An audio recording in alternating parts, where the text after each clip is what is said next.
All right, so for a question like this, where we need to solve for the equation of a circle using the completing the square method, this is knowing about the completing the square method is very important here, and being able to handle that is really what I want to focus here. So if you have this question where it's set up, I want to kind of open this up a little bit. So see all the x's together and see all the y's together.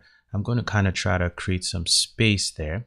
I'm going to move this a little bit, and usually if you see this in a textbook on paper, you're doing this in a classroom, you kind of want to do this because there are going to be a whole bunch of things you need to put in the spaces I just created to make this question work. So the first thing you do is you look at the term that doesn't have a power. So like, as you can see, this is x squared and this is 24x. So look at the one that doesn't have any power, that's just sitting by itself, the x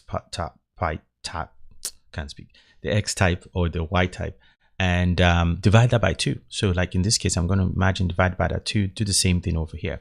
Now, when you do that, when you do 24 into that, you're going to get 12, obviously. Then you square that result. So obviously 24 divided by 2 is 12. Square that, that's 144. You put that here, okay? Do the same thing for the 10. Divide that by 2. 10 divided by 2 is 5. Square that, that's 25. You put 25 here.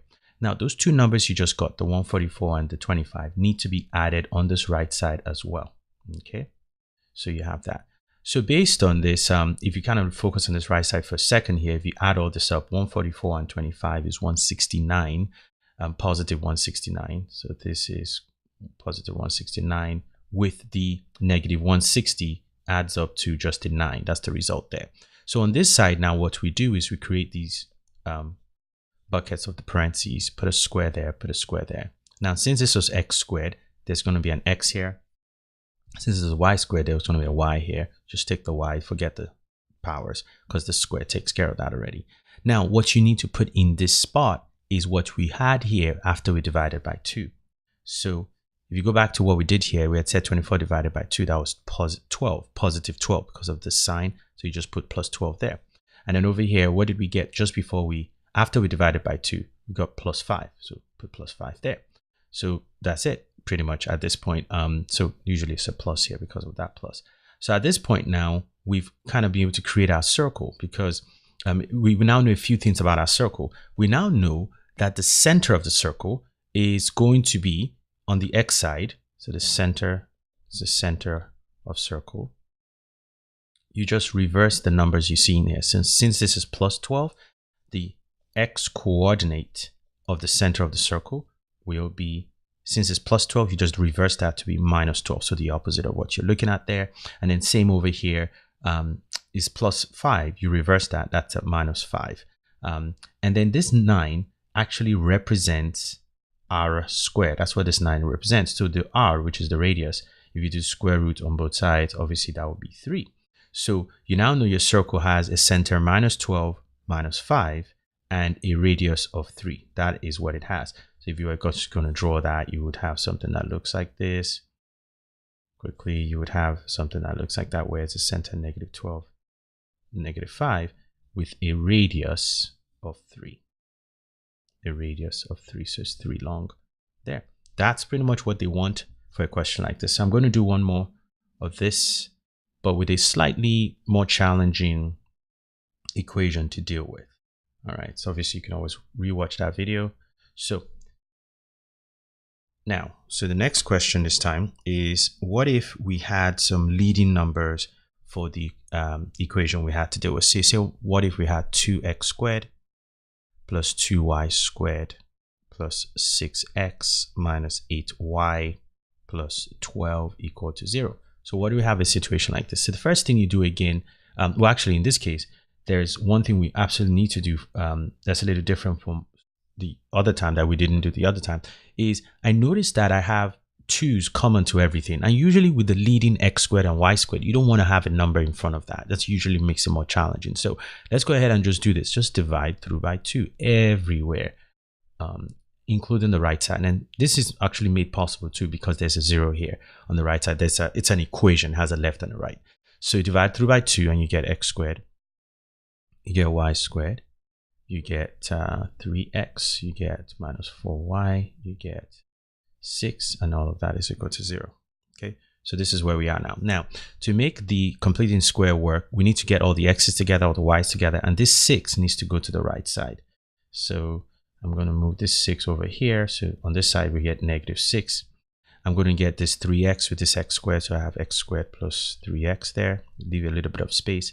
And then I'm going to do the y squared minus 4y and leave a little bit of space, and that's equal to -6. So at this point, you do the same thing we did in the previous half of this video. I look at this middle term, I divide it by 2, and then I square the result. So when I divide 3 by 2, I get 3 over 2. When you square that, you're squaring the top, you get 9. You square the bottom 2, you get 4. So you square 3 over 2, which is 9 over 4. Do the same thing here, divide this by 2, you get -2. Square that, you get +4. Now, I need to add on this right side the two things I got after I did the square. So I'm going to add 9 over 4, and I'm also going to add +4, right? So I'm adding this +4 and 9 over 4. Now, at this point, let's look at this right side. Let's deal with this right side some more. Obviously, -6 and +4 is -2. So we now have -2 plus 9 over 4. Now, as you can see, that's not a very comfortable fraction to look at. So let's kind of clean this up some more. We obviously want to get a common denominator. So I'm going to say, okay, if this is technically over 1, right? How do I get the denominators to be the same? Well, if this is 4, I can easily make this 4 by just multiplying it by 4. So 4 times 1, and then I also need to do 4 times -2. So the result there will be -8 over 4 plus 9 over 4. Now the result of that is 1 over 4. So that means that this right side is 1 over 4. So let's clean up this side a little bit. And remember, we need to create these two parentheses, put a square, and the sign that was here was a plus. So you put a plus down. So since this is x squared, or just x really, we put the x there, y squared, put the y there.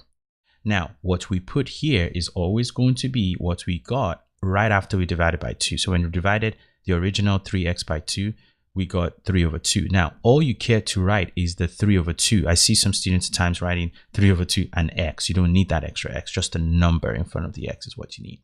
And then the same thing, what did we get here when we divided this minus 4y over 2? It was just a -2, so it's -2. So at this point, we are kind of ready to write our equation. Our final equation is going to be pretty much everything here equal to 1/4. So if I could just move this down. Yeah, it's going to be part of it is going to cut. So let me just rewrite it. So it's going to be x plus 3 over 2 squared plus y minus 2 squared, all equal to 1/4. The 1/4 we got from here. So to get the equation of our circle, we know certain things about circle now. The center of the circle, because usually this is something they would ask for on the SAT, on the SAT or the ACT, and even just the general school test. So they will say, what is the center of the circle? Well, the center of the circle is always going to be whatever you have here opposite. So if it's plus 3 over 2, it will be minus 3 over 2 will be your center. And then over here, the same thing. It's -2, so the opposite will be +2. And then the next thing they will usually ask for is what is the radius? Now, remember that this 1/4 that we have here is really r squared. Is really equal to r squared from the equation of a circle. And that's the reason for that is when you look at the equation of a circle, let me just write it quickly. It's the general equation of a circle. Looks like this, equal to r squared. So whatever is on this right side is r squared. So when you get, so expect the thing on this right side to usually be a perfect square. So r squared is going to be 1/4. So obviously the r is 1/2, right? Because you do the square root of both sides. So that means because of that, the radius of this circle is 1/2, while the center of it is -3 over 2, 2. And that's how you do this question for solving the equation of a circle using the completing the square method.